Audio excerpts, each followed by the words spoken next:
Hey everybody, तो आज की इस वीडियो में हम डिस्कस करने वाले हैं क्वेश्चन बैंक की, जो कि हमारी होने वाली है कक्षा 12वीं राजनीतिक विज्ञान की। तो अभी तक हमने इस जो क्वेश्चन बैंक है इसका लेसन 1, लेसन 2, साथ ही लेसन 3 और लेसन 4 कंप्लीट कर लिया है। आज की इस वीडियो में हम लेसन 5 यानी कि अंतर्राष्ट्रीय संगठन को डिस्कस करेंगे। अगर अभी तक आपने उनके वीडियो नहीं देखे हैं तो आप चैनल पर जरूर विजिट कीजिए। चलिए स्टार्ट करते हैं आज की इस क्वेश्चन आंसर के सोल्यूशन को। सबसे पहले बात करेंगे ये चैप्टर कितने मार्क्स का है। चैप्टर टोटल 16 मार्क्स का यानी कि इंपॉर्टेंट है। इस चैप्टर को याद करना, इसके सारे क्वेश्चन IMP है। तो चलिए देख लेते हैं।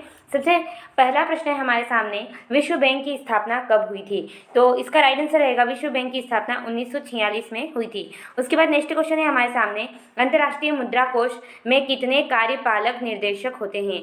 20, 22, 24 या 26? तो फ्रेंड इसका राइट आंसर रहेगा 24। ओके, तो 24 इसका सही आंसर है। उसके बाद हमारे सामने आते हैं रिक्त स्थान, जिसमें सबसे फर्स्ट क्वेश्चन है, संयुक्त राष्ट्र दिवस को मनाया जाता है, यानी कि जो संयुक्त राष्ट्र दिवस है वो कब मनाया जाता है? तो इसका राइट आंसर रहेगा 24 अक्टूबर को संयुक्त राष्ट्र दिवस मनाया जाता है। ओके, तो राइट आंसर 24 अक्टूबर। उसके बाद नेक्स्ट क्वेश्चन है, यूनेस्को महानिदेशक का कार्यकाल होता है? कितने समय तक यूनेस्को महानिदेशक का कार्यकाल होता है? तो 6 वर्ष तक। ओके, सो राइट आंसर 6 वर्ष। उसके बाद नेक्स्ट क्वेश्चन है, अंतर्राष्ट्रीय मुद्रा कोष की स्थापना में हुई थी, कब हुई थी? तो इसका राइट आंसर रहेगा 1945 में अंतर्राष्ट्रीय मुद्रा कोष की स्थापना हुई थी। उसके बाद नेक्स्ट क्वेश्चन है हमारे सामने, संयुक्त राष्ट्र संघ के कोई 4 उद्देश्य लिखिए, यानी कि संयुक्त राष्ट्र संघ को क्यों बनाया गया है, इसके 4 कारण हमें देने हैं। तो चलिए इसके आंसर को देख लेते हैं। सो फ्रेंड, जैसा कि आप स्क्रीन पर देख सकते हैं, संयुक्त राष्ट्र संघ के निम्नलिखित 4 उद्देश्य या लक्ष्य है। आगामी पीढ़ियों की युद्ध से रक्षा करना, आने वाली पीढ़ियों की युद्ध से रक्षा करना। फिर मूलभूत मानव अधिकार, यानी कि मानव मनुष्य को जो अधिकार दिए गए हैं, मानवीय गरिमा, कार्य तथा महिला पुरुष एवं राष्ट्र में विश्वास को मजबूती प्रदान करना। उसके बाद सामाजिक प्रगति तथा बेहतर जीवन को प्रोत्साहित करना, यानी कि समाज को भी बढ़ावा देना, साथ साथ हमारे जीवन स्तर को भी बेहतर करना। उसके बाद ऐसी परिस्थितियां पैदा करना जिसमें न्याय, समझौता, अंतर्राष्ट्रीय कानूनों इत्यादि द्वारा उत्तरदायित्वों का पालन किया जा सके, यानी कि सुव्यवस्थित ढंग से कहीं ना कहीं विश्व को चलाना। ये बात यहाँ से संयुक्त राष्ट्र संघ की मेन उद्देश्य था उसकी स्थापना करने का। ओके, तो आई होप आप समझ गए होंगे। आप इनका स्क्रीनशॉट ले लीजिए, ये चारों पॉइंट इनका स्क्रीनशॉट ले लीजिए। चलिए अपने नेक्स्ट क्वेश्चन की तरफ आगे बढ़ते हैं। सो फ्रेंड, जैसा कि आप देख सकते हैं, अब हमारे सामने नेक्स्ट क्वेश्चन है, संयुक्त राष्ट्र सुरक्षा परिषद के कार्य लिखिए, यानी कि जो संयुक्त राष्ट्र संघ है उसमें एक सुरक्षा परिषद है, तो उस सुरक्षा परिषद के क्या क्या कार्य है उनको हमें देखना है। तो चलिए इसके आंसर को देख लेते हैं।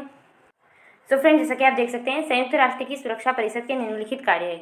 सबसे पहला कार्य, संयुक्त राष्ट्र सुरक्षा परिषद का प्रमुख कार्य अंतर्राष्ट्रीय शांति को बनाए रखना, यानी कि शांति स्थापित करना। दूसरी, सुरक्षा परिषद का एक अन्य कार्य शांति भंग होने के खतरे को टालना भी। कोई शांति भंग करना चाहता है तो वो शांति के लिए खतरा है तो उसे टालना। ओके, उसके साथ ही अंतर्राष्ट्रीय शांति व सुरक्षा के संबंध में सुरक्षा परिषद जो भी फैसला करती है उसको क्रियान्वित करना उसी का दायित्व है, यानी कि शांति को बनाए रखने के लिए, सुरक्षा को बनाए रखने के लिए जो भी फैसले होते हैं वो भी इसी का कार्य है। उसके बाद सुरक्षा परिषद शांति एवं सुरक्षा के भंग होने की संभावना पर विवादों की जाँच पड़ताल व छानबीन करना। अगर किसी ने अशांति फैलाई है तो किसने फैलाई है उसकी जांच पड़ताल करना। ओके, ये भी सुरक्षा परिषद का कार्य है। और 5वां कार्य रहेगा, सुरक्षा परिषद जो भी कार्य करती है उसकी योजना बनाना उसी का कार्य है, यानी कि ये जो भी कार्य करेगा उसकी भी योजना ये स्वयं खुद ही बनाता है। तो ये कुछ निम्नलिखित इसके कार्य है, तो आप इनका स्क्रीनशॉट ले लीजिए। सबसे पहले इन 3 कार्यों का, उसके बाद बात की 2 कार्यों का। आप वीडियो को पॉज कर भी लिख सकते हैं। चलिए देखते हैं अपने नेक्स्ट क्वेश्चन को। सो फ्रेंड, जैसा कि आप देख सकते हैं, अब हमारे सामने नेक्स्ट क्वेश्चन है, संयुक्त राष्ट्र संघ के चार्टर को संक्षेप में समझाइए। तो ये जो क्वेश्चन है ना, इसका आंसर मुझे नहीं मिला, क्योंकि मैंने NCERT को रीड किया, कुछ भी उसका कंटेंट ज़्यादा कुछ नहीं दिया गया है, और गलत कंटेंट देने से अच्छा है आपको उसका आंसर ना देना। इसलिए मुझे ये नहीं मिला है, इसलिए मैंने आपको इसका आंसर नहीं दिया है। अगर मुझे कभी इन फ्यूचर मिलता है तो मैं इसका आंसर आपको पिन जरूर कर दूँगी। ओके, सो चलिए अपने नेक्स्ट क्वेश्चन को देखते हैं। सो नेक्स्ट क्वेश्चन है हमारा, संयुक्त राष्ट्र संघ की वीटो यानी कि निषेधाधिकार शक्ति क्या है? तो चलिए देख लेते हैं निषेधाधिकार शक्ति क्या है। सो फ्रेंड्स, जैसा कि आप देख सकते हैं, वीटो का अर्थ है निषेधात्मक वोट। निषेधात्मक का मतलब क्या है? नकारात्मक। नकारात्मक है ना कहना। सुरक्षा परिषद के प्रत्येक स्थायी सदस्य को निषेधात्मक मत प्राप्त है, यानी कि ना कहने का अधिकार प्राप्त है। किसी भी स्थायी सदस्य द्वारा इसका प्रयोग करने पर कोई भी प्रस्ताव स्वीकृत नहीं किया जा सकता। अगर मान लीजिए सुरक्षा परिषद में ऐसे माना जाता है कि 15 सदस्य है, उसमें से 10 सदस्य अस्थायी है और 5 स्थायी, तो इन 5 सदस्यों को वीटो पावर यानी कि निषेधाधिकार प्राप्त है। तो अगर ये किसी भी मसले पर अपना जो समर्थन है वो नहीं देते हैं तो वो प्रस्ताव जो है वो पारित नहीं होता है। सरल शब्दों में कहा जा सकता है कि सुरक्षा परिषद में प्रत्येक सदस्य देश का एक वोट होता है। प्रक्रिया संबंधित मामलों फैसले हेतु 15 से 9 सदस्यों द्वारा सकारात्मक मतदान करना परम आवश्यक है। अगर किसी प्रोसीजर या किसी प्रक्रिया को पास करना है तो कम से कम 15 में से 9 सदस्यों को तो उस प्रोसीजर का समर्थन करना पड़ेगा, ओके, वरना वो पास नहीं होगा। प्रमुख मामलों में भी नो वोट का निर्णय के पक्ष में पढ़ना जरूरी होता है। इसके साथ ही 5 सदस्यों की सहमति भी आवश्यक है, जो स्थायी सदस्य है उनकी बात कर रही हूँ, ओके। और इन 5 सदस्यों की सहमति को महान शक्तियों की आम सहमति तथा वीटो यानी कि निषेधाधिकार शक्ति के रूप में जाना जाता है। अगर मैं आपको शॉर्ट में समझाऊं तो कैसे समझाऊंगी, देखो, जो सुरक्षा परिषद है ना, उसमें संयुक्त राष्ट्र की सुरक्षा परिषद में 2 प्रकार के मुख्य सदस्य हैं। एक है स्थायी सदस्य, ओके, और दूसरे है अस्थायी सदस्य। अब जो स्थायी सदस्य है ना, उन्हें वीटो पावर प्राप्त है, यानी कि किसी भी मसले को, किसी भी प्रक्रिया को प्रस्तावित करने या उसे क्रियान्वयन करने के लिए इनकी सहमति जरूरत है। और इनकी जो सहमति है वही इनकी शक्ति है, तो उसी शक्ति को हम क्या कहेंगे, उसी शक्ति को कहेंगे निषेधाधिकार। आई होप आप समझ गए होंगे। तो आप इसका स्क्रीनशॉट ले लीजिए यहाँ से यहाँ तक। चलिए अपने नेक्स्ट क्वेश्चन को देखते हैं।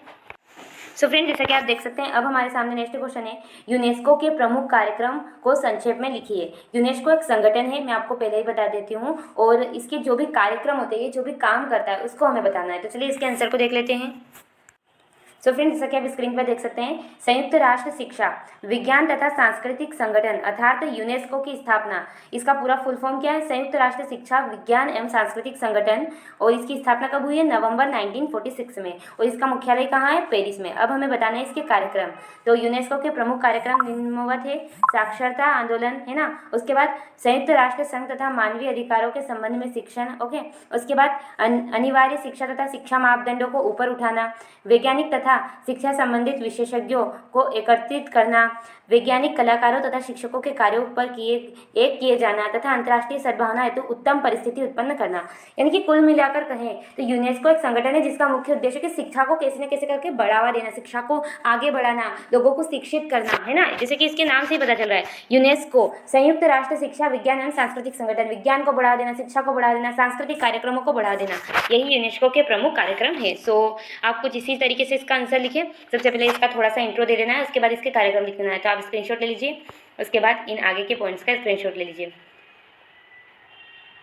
सो आई होप आपने स्क्रीनशॉट ले लिया होगा। चलिए अपने नेक्स्ट क्वेश्चन की तरफ आगे बढ़ते हैं। सो फ्रेंड्स, जैसा कि आप देख सकते हैं, अब हमारे सामने है प्रश्न क्रमांक 11, जो कि है विश्व स्वास्थ्य संगठन के प्रमुख अंगों के बारे में लिखिए। यानी कि हमारा जो वर्ल्ड हेल्थ एसोसिएशन है या संगठन है, उसके क्या क्या पार्ट्स है, वो कैसे बना हुआ है, उसको हमें देखना है। तो चलिए इसके आंसर को देख लेते हैं। सो फ्रेंड्स, जैसा कि आप स्क्रीन पर देख सकते हैं, विश्व स्वास्थ्य संगठन के प्रमुख अंग निम्न प्रकार है। सबसे पहले है सभा।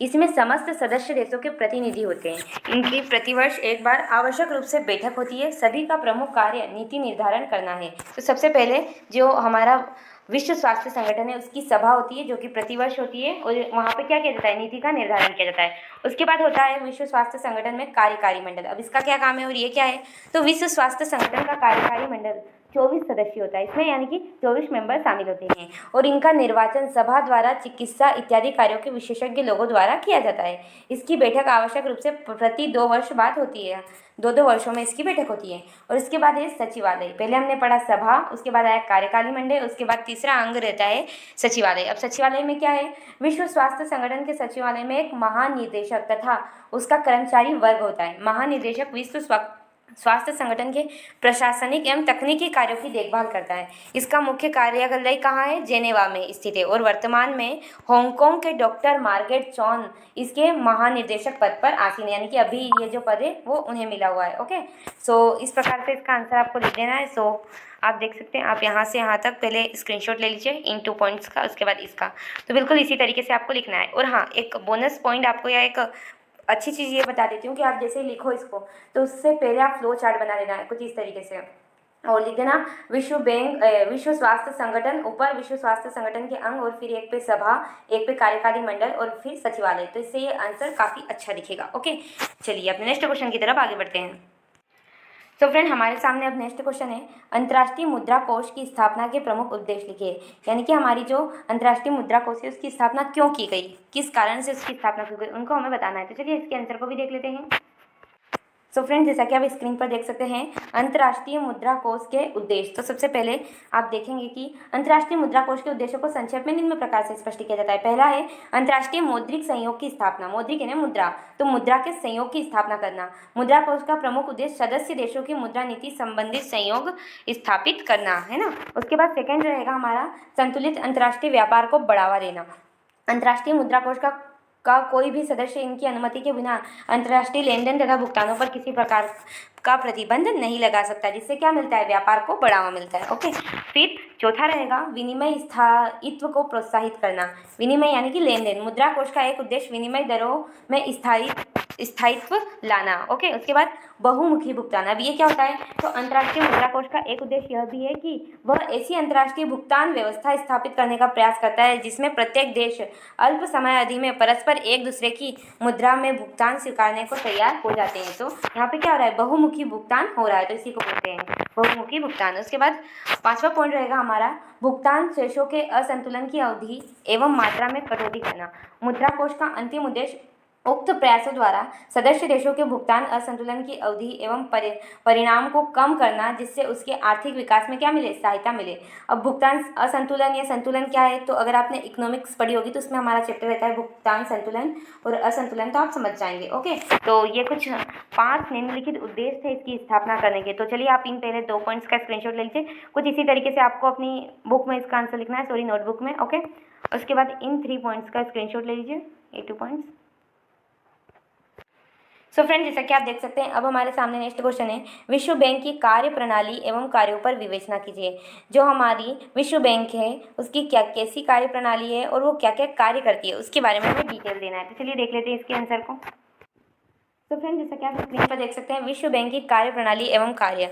तो कार्य प्रणाली सबसे पहले विकास योजना हेतु ऋण, यानी कि विश्व बैंक विकास योजना हेतु उस समय ऋण देता है जब उसे यह विश्वास होता है कि सदस्य देश ऋण लेने योग्य है तथा अन्य साधनों से उचित शर्तों पर ऋण नहीं मिल पा रहा है। ओके, ये ऋण देने का कार्य करता है। उसके बाद पूंजी में से प्रत्यक्ष ऋण। विश्व बैंक अपनी पूंजी में से प्रत्यक्ष रूप से ऋण देता है। अनेक बार यह उधार ली गई पूंजी में से भी ऋण देता है। यह अपनी गारंटी पर ऋण दिला सकता है और ऋण दिला भी सकता है।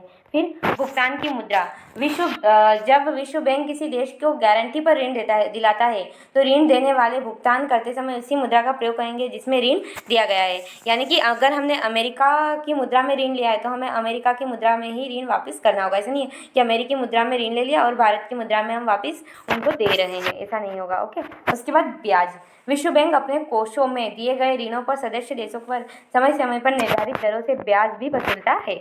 उसके बाद तकनीकी सहायता एवं आर्थिक समस्याओं का समाधान। विश्व बैंक सदस्य देशों को अपने आर्थिक विशेषज्ञों और उनकी स्थिति का सामान्य पर्यवेक्षण कराकर उन्हें तकनीकी मदद देता है। इसके अलावा उनकी आर्थिक समस्या, कभी कभी क्या होता है कि किसी देश पर फाइनेंशियल क्राइसिस आ जाते हैं तो उस समय देश को जो होती है इकोनॉमी काफ़ी ठप हो जाती है, तो उस समय जो विश्व बैंक होता है वो मुद्रा देता है किसी भी देश को, तो आर्थिक समस्याओं को हल कराने में भी सहायक होता है। तो आई होप आप समझ गए होंगे। तो चलिए आप स्क्रीनशॉट ले लीजिए और हाँ, ये आपको शिवलाल में भी मिल जाएगा। ओके, शिवलाल मेरा मतलब है शिवलाल से परीक्षा अध्ययन में। तो आप इसको पोस्ट करके भी लिख सकते हैं। चलिए अपने नेक्स्ट क्वेश्चन की तरफ आगे बढ़ते हैं। तो फ्रेंड, जैसा कि आप देख सकते हैं अब हमारे सामने नेक्स्ट क्वेश्चन है प्रश्न क्रमांक 14। संयुक्त राष्ट्र संघ में भारत का योगदान है। भारत का क्या योगदान है संयुक्त राष्ट्र संघ में? तो चलिए देख लेते हैं इसके आंसर को। तो फ्रेंड, जैसा कि आप स्क्रीन पर देख सकते हैं संयुक्त राष्ट्र संघ में भारत की भूमिका निम्नलिखित है। पहली, संयुक्त राष्ट्र संघ के आदेशों का परिपालन। भारत जो है वो 30, यहाँ पर थोड़ा सा डल है इसलिए दिख नहीं रहा है, तो आप देख सकते हैं इसको, यहाँ से लिख देना। भारत 1945 को संयुक्त राष्ट्र संघ का सदस्य बना था। उसने प्रारंभ में ही संयुक्त राष्ट्र संघ के आदेशों का परिपालन किया, यानी कि जो भी आदेश होते हैं संयुक्त राष्ट्र संघ के वो भारत पालन करता है उनका। साथ ही अंतर्राष्ट्रीय समस्याओं के समाधान तथा विश्व शांति को स्थापना में सहायता। भारत ने संयुक्त राष्ट्र संघ के साथ मिलकर अनेक अंतर्राष्ट्रीय समस्याओं का समाधान किया हेतु निर्णायक भूमिका का निर्धारण किया है। उसके बाद तीसरा, संयुक्त राष्ट्र संघ के संगठन में सहयोग। भारत ने शुरू से ही संयुक्त राष्ट्र की कार्य प्रणाली तथा उसके संगठन में सहभागिता की है या सहभागिता की भूमिका निभाई है। उसके बाद संयुक्त राष्ट्र संघ की विश्वव्यापी बनाने का प्रयास। भारत चाहता है कि सदैव यह प्रश्न किए कि विश्व के सभी देश संयुक्त राष्ट्र संघ के सदस्य बने, जिससे यह दुनिया में शांति स्थापित करने का प्रभावी भूमिका के निर्वाह कर सके। भारत ये चाहता है कि ये संयुक्त राष्ट्र संघ का हर कोई सदस्य बने। उसके बाद साम्राज्यवाद तथा उपनिवेशवाद का विरोध। भारत ने संयुक्त राष्ट्र संघ में उपनिवेशवाद तथा साम्राज्यवाद का विरोध किया है। जिन राष्ट्रों ने अपने आप को साम्राज्यवाद के चुंगल से मुक्त कराने हेतु संघर्ष किया, उनका भारत ने समर्थन किया है। ओके, सो आई होप आप समझ गए होंगे। आप इसका स्क्रीनशॉट ले लीजिए। थोड़ी सी क्वालिटी में प्रॉब्लम हो सकती है, बट जो कंटेंट है वो काफ़ी अच्छा है, इसलिए आप इसी तरीके से इसे लिखें। 2 पॉइंट्स, उसके बाद 2 पॉइंट्स, उसके बाद इस पॉइंट को। सो आई होप आपने स्क्रीनशॉट ले लिया होगा। चलिए अपने नेक्स्ट क्वेश्चन की तरफ आगे बढ़ते हैं। सो फ्रेंड्स, जैसे कि आप देख सकते हैं, हमने सारे जो इस चैप्टर के क्वेश्चन थे उनको कंप्लीट कर लिया है। सो अगर वीडियो आपको अच्छा लगा हो तो प्लीज़ वीडियो को लाइक कर देना, शेयर कर देना and subscribe the channel. Thanks for watching this video. धन्यवाद।